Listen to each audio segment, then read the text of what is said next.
Hello，大家好。最近呢，在新事项上看到一篇文章，叫《一个32岁女孩住进临终关怀病房的180天》。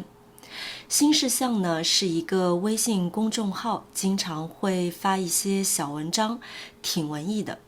那临终关怀病房呢，是专门为只有几周或者几个月生命的病人准备的。那这个病房呢，并不是用来治疗的，它的主要目的呢，是给那些将要离开人世的人一些心理支持。那这篇文章的女主角是一个只有32岁的女孩，我叫她女孩，因为32岁其实真的是一个非常年轻的年纪啊。那她在29岁的时候呢，被确诊为癌症。虽然呢，她积极的接受了治疗，但是呢，病情还是恶化了。后来他就住进了临终关怀病房。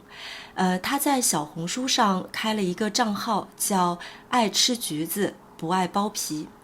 我不知道这个女孩的真实姓名，那在这儿我们就叫她橘子吧。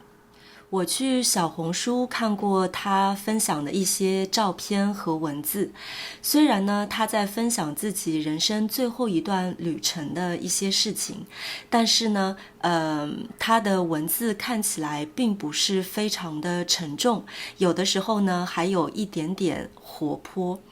那他介绍说他自己住进了一个单人间，单人间就是表示他一个人住。那在单人间里面呢，会有一些基本的电器，比如说电视、电冰箱、微波炉等等。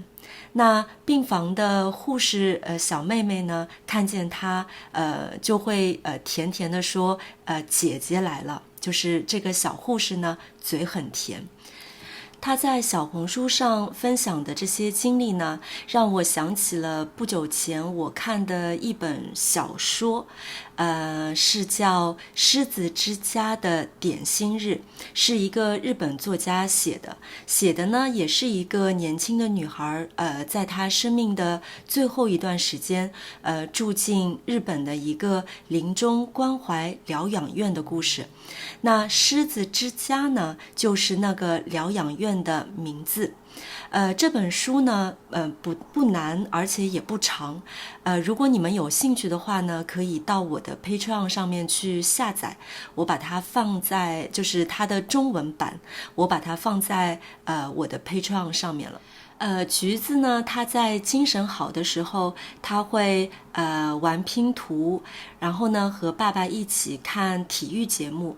那他在他的小红书上面分享到，他意外的发现举重比赛也挺好看的，然后呢在后面还加了一串哈哈哈哈。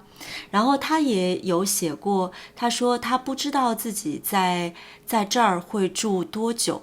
那这儿呢，指的就是临终关怀病房。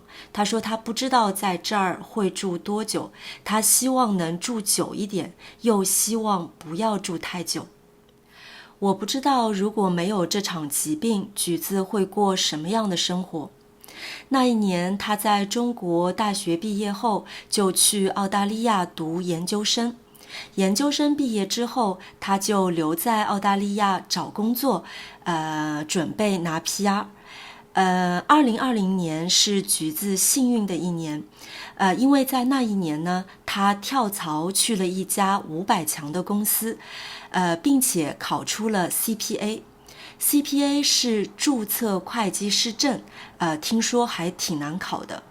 然后也是在那一年，她拿到了澳大利亚的 PR， 相恋5年的男友也向她求婚了。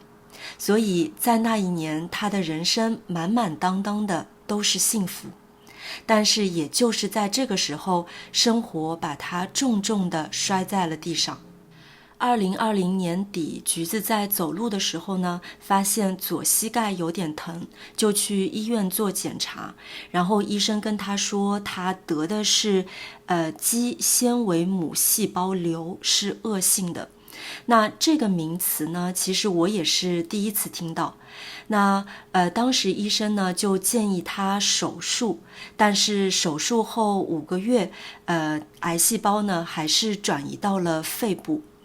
那橘子跟癌症整整斗争了3年，在今年年初的时候，因为感染，橘子就进了 ICU。当时医生呢就握着他的手说，你还有没有家人？你有没有家人可以来看你的？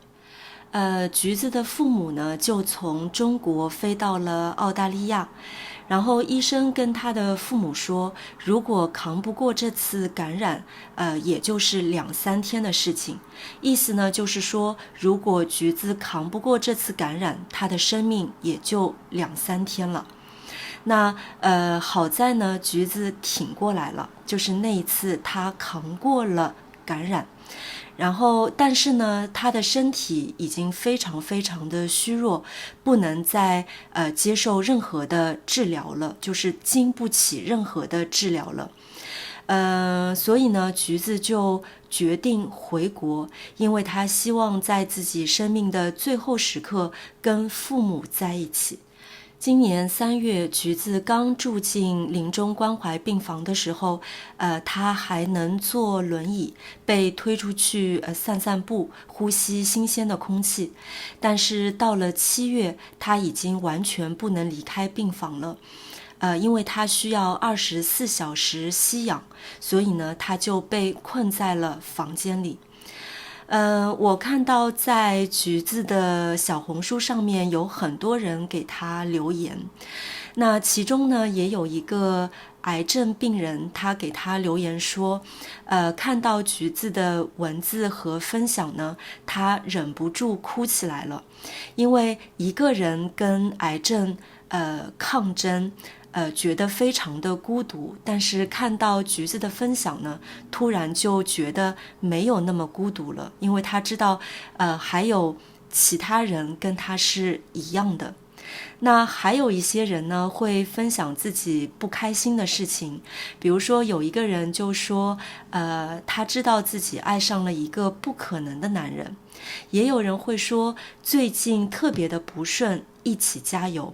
那我看到橘子有的时候也会回复他们，给他们一些鼓励。当然，还有特别多的人呢，是给橘子鼓励，给他加油，希望看到他的更新。现在因为橘子的身体状况不好，他跟大家约定每10天更新一次。8月30号是橘子住进临终关怀病房的第160天，他给大家写道，又是不容易的10天啊，我要去打疼痛怪兽了。他把身体的疼痛叫做怪兽。9月19号，他又给大家报了平安，说如约而至的第180天。其实我在看他小红书上分享的时候呢，我觉得是有一点心痛的。我会想，人生的意义是什么呢？就是来经历一场喜怒哀乐吗？然后呢？之前我也有听说过一种说法，就是人生本来是没有意义的，所有的意义都是人赋予的。那些遭受疾病、经历痛苦或者经历意外，或者是那些自闭症小孩，他们会给自己的人生赋予什么样的意义呢？或者有没有可能，人生的意义就是在寻找意义的过程当中呢？我又想太多了，我的朋友总是说我想的太多。好了，那下面就让我们一起来看一下在今天的视频当中出现的一些有用词汇吧。确诊，对病症确切地做出诊断。就在昨天，他被确诊感染了新冠病毒。恶化，情况向坏的方面发展。他的病情恶化了，几乎无法出门。那件事情后，他们的关系进一步恶化。贸易战使两国的关系恶化。扛，把东西放在肩膀上。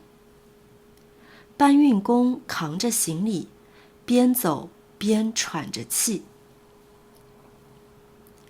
忍耐，承受，我们说扛住，扛不住。他从小就很独立，什么事儿都自己扛。最近工作压力很大，我觉得我快扛不住了。经不起，承受不住，忍受不住。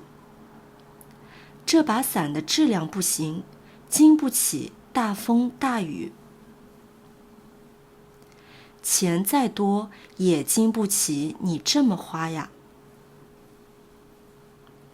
如约而至，按着约定准时到达。新年朋友的祝福如约而至，让我觉得心里暖暖的。